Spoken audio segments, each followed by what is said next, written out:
throttle warning.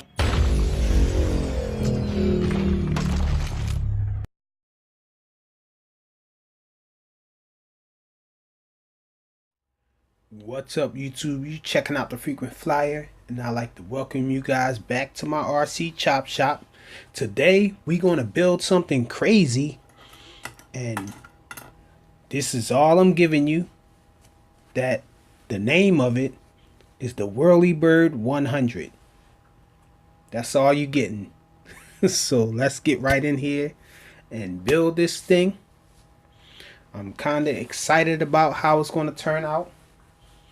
So let's get right to it. Okay, so this thing didn't come with any instructions on how to build it. So we're going to have to bust our brains and use common knowledge, basic knowledge to try to put this thing together. So I counted everything out, separated everything. So we have 3 of these standoffs this size. We have 4 of this size. We have 1 washer. And we have 2 of these tiny standoffs here. We got a bunch of stuff in here, little short standoffs and all. I'm convinced that this part right here is for the stack in the middle, the flight controller and the ESC stack and all of that. So we're going to put that to the side.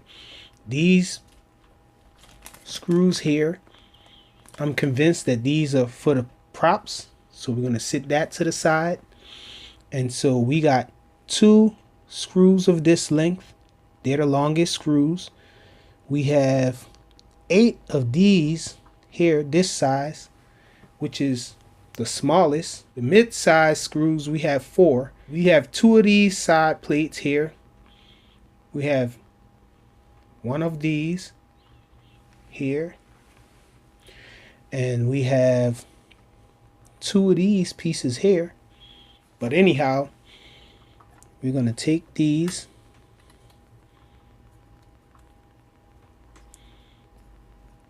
They're going to go like that. So we're going to take 1 of these of the 4. We're going to sort of like screw this one on first.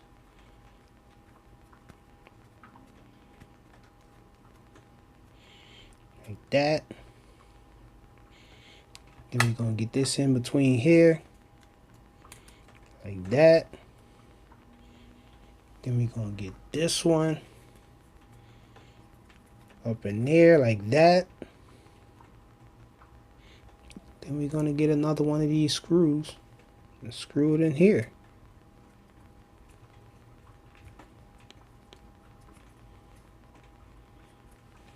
And it's raining outside, so we're getting our build on. Tighten those up.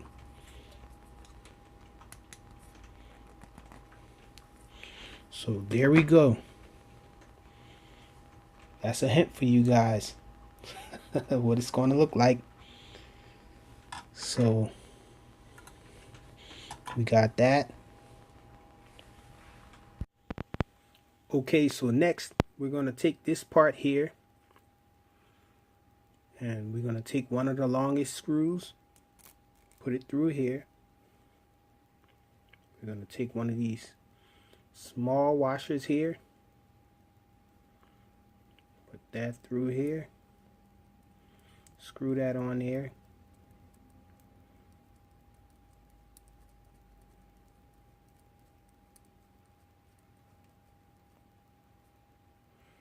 So we got that on. Now we're going to take this, put that on, and we're going to grab this washer, the lone washer, and we're going to put that on here.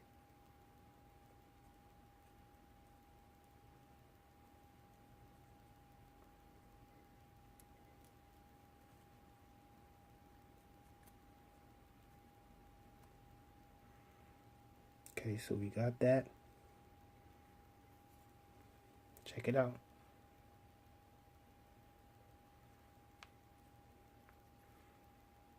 Got another space there. That means this other one's supposed to go right here.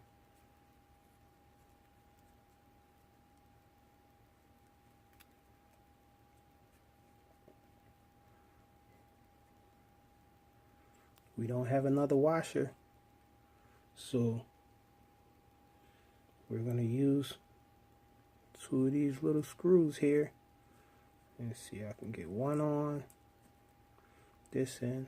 Should be able to fit another one on the other side. They're pretty short.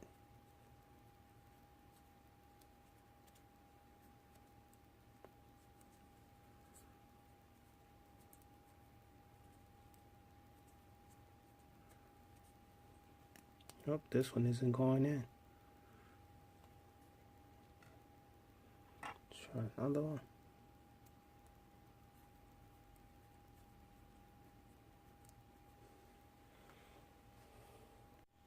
Okay, so we're scratching that idea because 2 screws can't fit on either side. So we're going to go with another long screw. So I'm guessing this is what happens to the 2 longest screws. They go on these parts.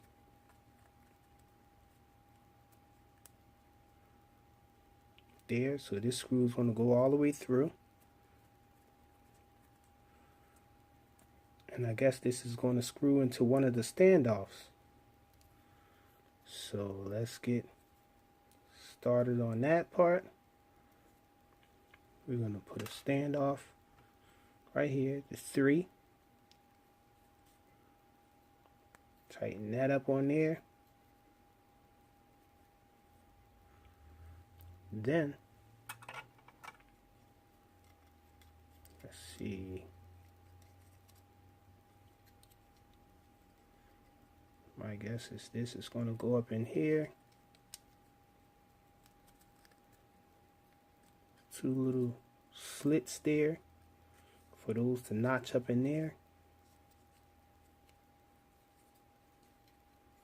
Oops, we did it upside down, guys. That's what it's looking like. Looking like we did it upside down. Let's get this out real quick. Shoot it through the other way.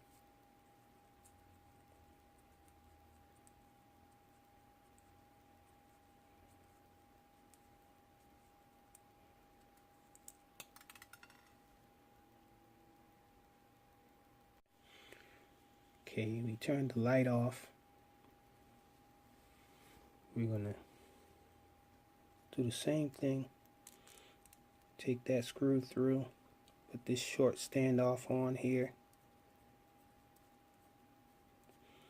Just going through the opposite way, guys. Oops, I took it up too fast. Let's see, there we go. We're gonna go through that way. There we go, like that. Then we're gonna get this on the end there. Tighten it a little. Get this going up through here. Wow, it's all coming together now.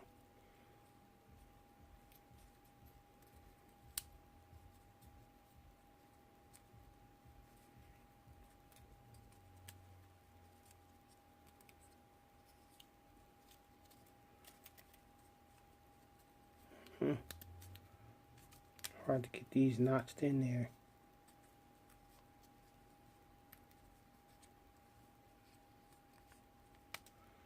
Gotta do some flexing of this stuff. I don't want to break it. Shouldn't be able to break it. Okay, so I just removed this standoff to get this to notch up in there correctly. So now these are notched in here, and this part is notched in here. So now we can get our standoff up in there. Hopefully.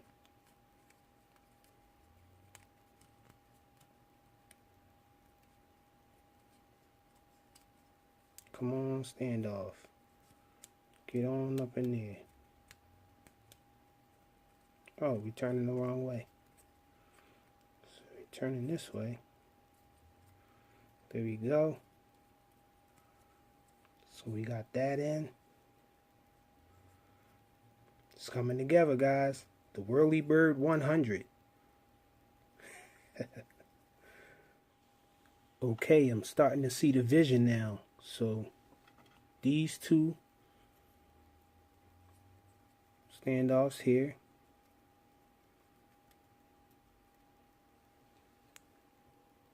I'm going to match up with these 4 screws here. Just because there's 4 edges to be screwed into.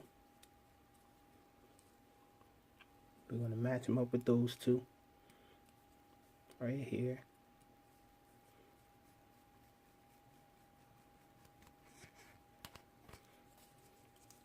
That. Sure this one's tight. Get this frame assembled, and then we're going to put our flight controller and everything in there. So let's get this one down in there.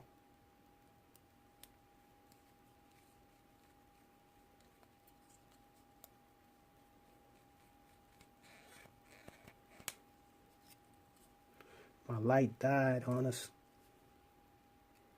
We had to turn the light off. Too much power consumption. So there we go.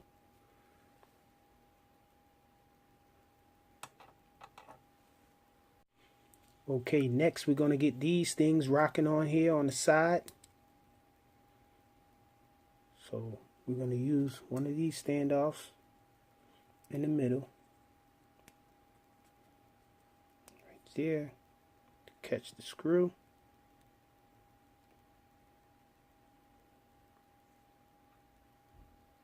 Just be able to see right through there. There you go. So we're going to get one of these screws.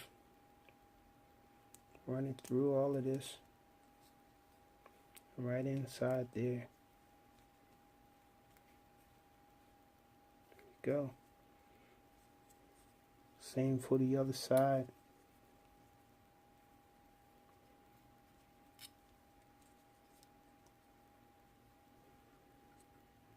Run it right through there.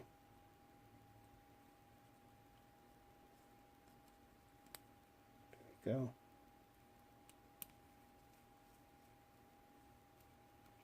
I'm not tightening it all the way up, just so I can get the others in. We're going to put another standoff right here in the middle.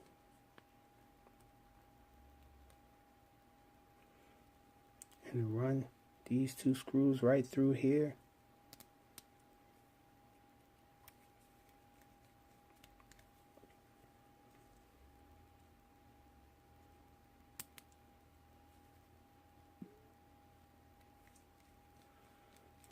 Through there. And so where's our final one gonna go? Our final one is gonna go right here, it looks like. So we're gonna run some of those through there.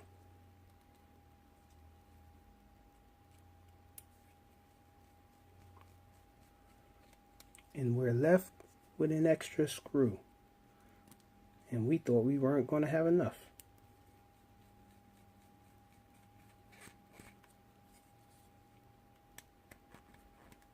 So there we go. Check it out. That's the frame there. This right here holds the camera. And yes, it does support a RunCam micro Swift. So that's what we're going to be using in there. The Whirlie Bird 100. Let's dive into it.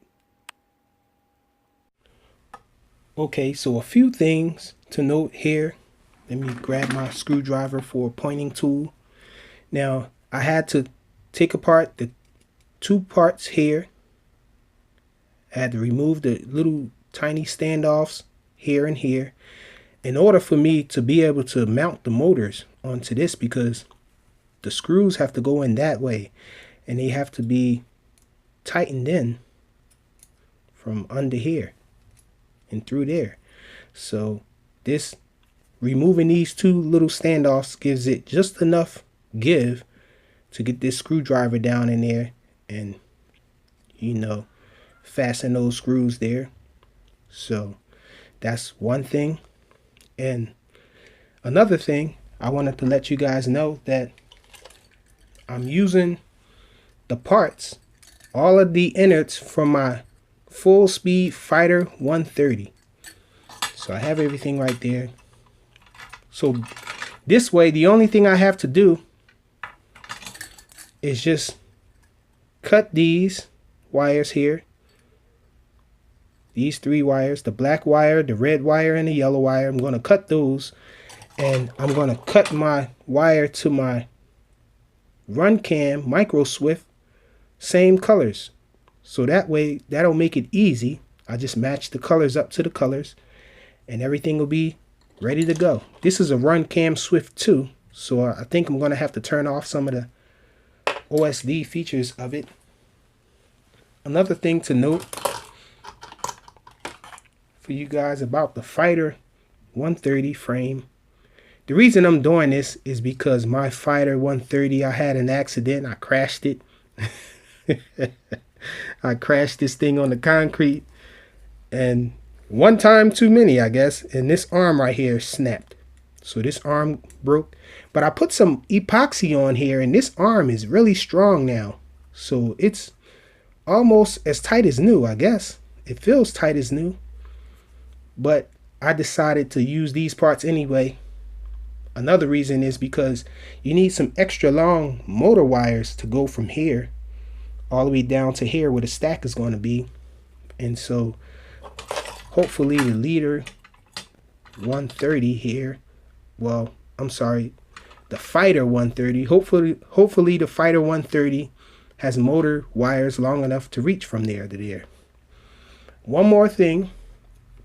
I was saying that this didn't hold this frame right here. I was saying that it didn't hold a micro swift, and it doesn't. But I can tell they at least thought about it, because these two things here, these two pieces on the sides here, they actually fit the micro swift in here. It can fit in here, but it just gets in the way of the stack. So they did at least think about it. And I've tried different things. I've removed these screws here and swapped it around the other way, flipped it and all, and it still gets in the way of the stack, but it does fit in there. So it was at least a thought from the guys at Full Speed. They did intend on putting a micro swift in here, but I think things just went wrong. That's just my theory, because I have no other explanation of why these things are here. They're not needed for anything. They're not being used, and the micro swift just so happens to fit in there. Right in there, you can mount it. But anyhow, let's get to getting these onto here. First, I want to put all the electronics together. So what I'm going to do is I'm going to splice those wires like I said. Well, not splice them, but I'm going to sever the wires here. These three wires like I said. And then cut the wires on the micro swift lead and match them up. Okay, so check it out. I got that part done. I just spliced the wires here, matched them up to the run cam wires. So now all we have to do is install this into this, and we should be all set. Okay, so I was able to install all the electronics. So check it out. Everything fit perfect, just about. I took the buzzer and I put the buzzer in this little top area here. I didn't desolder anything. Everything I left intact, and I just mounted the board onto the frame, and I just mounted the motors where they belong. Now the motors are as such. This is motor number 1. This is motor number 2. Motor number 3 is on the bottom. Motor 4 is up here on the left wing. Now, one problem that I did run into, and you're probably going to run into the same thing. This bottom motor is spinning in the same direction as this motor now, because it's inverted, so it's going to be spinning in the same direction as this one. So you have to go into BL Heli Suite and reverse this motor here, change the direction, and after that you just have to make sure that you select Y4 in Betaflight as the configuration, as opposed to X quad. You just switch from X quad to Y4, and then everything should be okay. Now, I did do a hover test to make sure it works, and it does fly, at least, just maybe a little tuning I have to do. And I put the receiver right here on the side. So now I just need to install my tiny standoffs here and there, and my tall standoff right here. Everything should fit. I had to move the receiver over to the side in order for this standoff to be able to fit.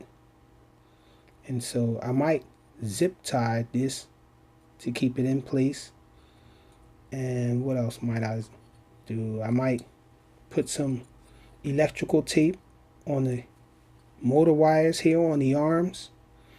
And as you can see, I used the baby hawk props. The baby hawk props fit on here. And so now all I have to do is install the camera and tune it, and this thing should fly. So let's get that run cam on here. The run cam mounting should be easy. There's 2 holes here which mount into the sides of the run cam Swift Micro, and all should be well. So let me get that installed. Okay, so the Whirlie Bird 100 is done, y'all. So check it out. Got the run cam Swift installed. I had to remove one of these standoffs here. I removed this one here in order to get this run cam Micro Swift inside there. And what else? Oh yeah, you got to make sure you turn this prop so that it's facing downwards. As you can see, so you mount it that way. You would be mounting it upside down on the motor so that it sits upright. And so that's it. One thing to note, sometimes some batteries, it seems like they're not strong enough to power this thing up because of the run cam. I would plug it up and it would just keep resetting until I unplug the run cam, and then I got a normal boot up. So I realized that it's probably sucking a lot of power, this run cam Micro Swift.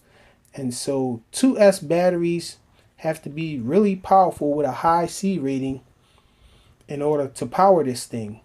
So it might be more ideal to run this on 3S. I found with 3S batteries it has no problem booting up. But let's go take this thing out for a flight. What's up, y'all? So we out here with the Whirlie Bird 100. We're about to see if this thing actually works, see if it flies. I got the same PIDs and everything, all the same settings from the Fighter 130 on here. I just transferred all the electronics on here onto this board, and I just reversed this motor here, which is motor number 3. And other than that, everything's still the same way that it was on the Fighter 130. So, and I did a bonehead move. I came all the way out here to the field and I forgot my darn frequent flyer hat. So, but I did bring the monitor, so we're gonna see some FPV footage, and we will at least be able to hear the sound of it. But I guess I'll do another flight on the on the other channel so we can see what it looks like line of sight. But as for now, we're limited as far as line of sight. I'm just gonna prop the phone up like here and see what we can get. I'll try to fly it in front of it a little.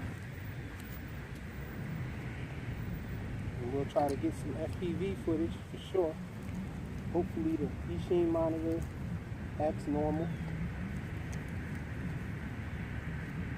and records everything like it's supposed to.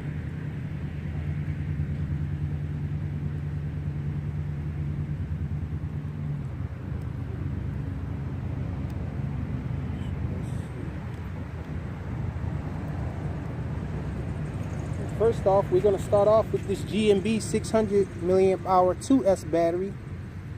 Hopefully it'll work on this 2S battery here.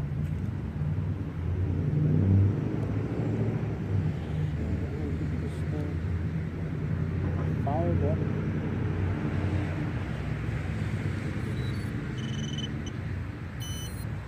Sounds like it's working.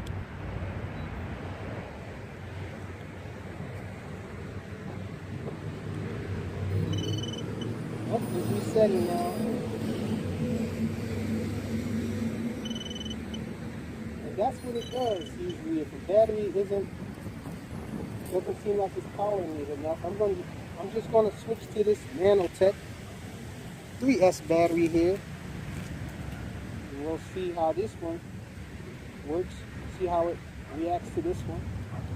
I think that's really weird that it just, maybe it's the run cam. I think for sure it is the run cam, because when I unplugged the run cam, when I first saw it happening, it didn't happen with the run cam unplugged. So let's see if we can lock in on the channel now. Okay, so we're on the channel, and all the OSD elements are all over the place. I gotta remove, I might have to remove the beta flight OSD, but let's take off with it.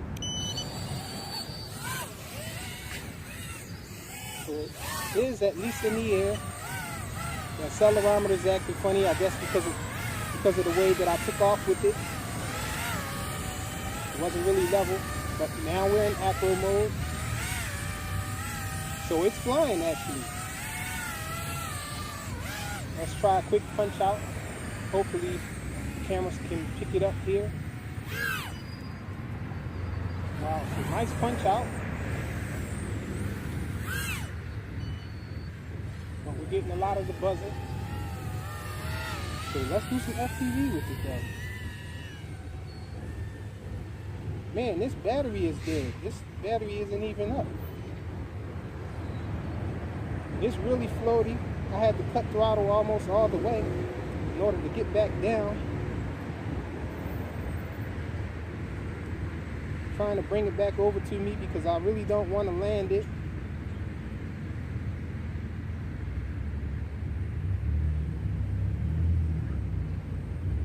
Let's see. This battery's dead. We're going to have to figure out something else.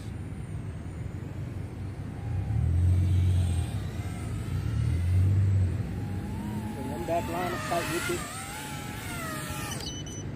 it. Okay, so this battery's dead. We're gonna swap to a different battery. It is really cold out here, so maybe that has something to do with it. I do have one of these batteries here. This is an MJX X800 battery, and that has the wrong connector on it, so we're not going to be using that. We're going to be using one of these 3S batteries from the SPC maker. 95GF. So let me try, hopefully this one has some juice.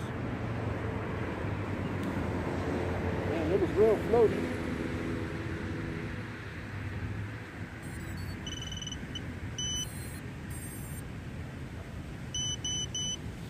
Okay. So we're back up and we're in angle mode. It's level this time. So we got a nice hover. Let's try a punch out. Oh my goodness, it flipped. Sheesh.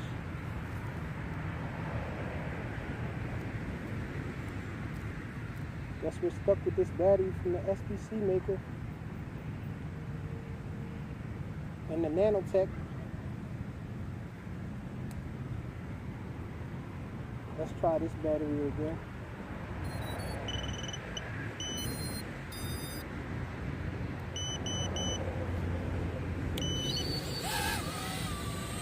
We just can't do any punching out. Can't do any punching out. Let's do some FPV.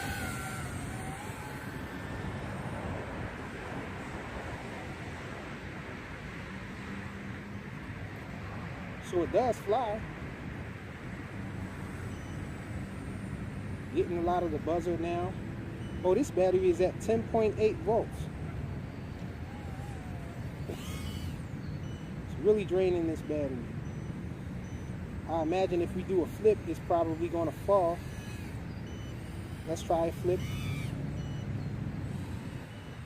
Oh, we did a flip.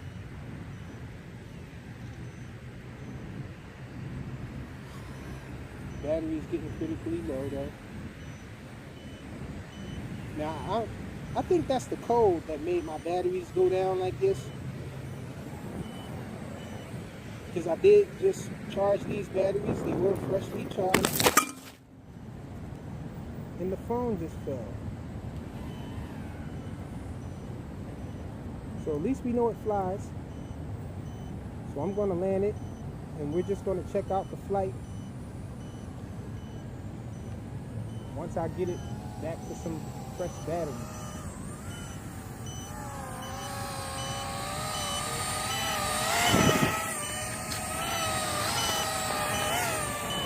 Bring it in for a landing.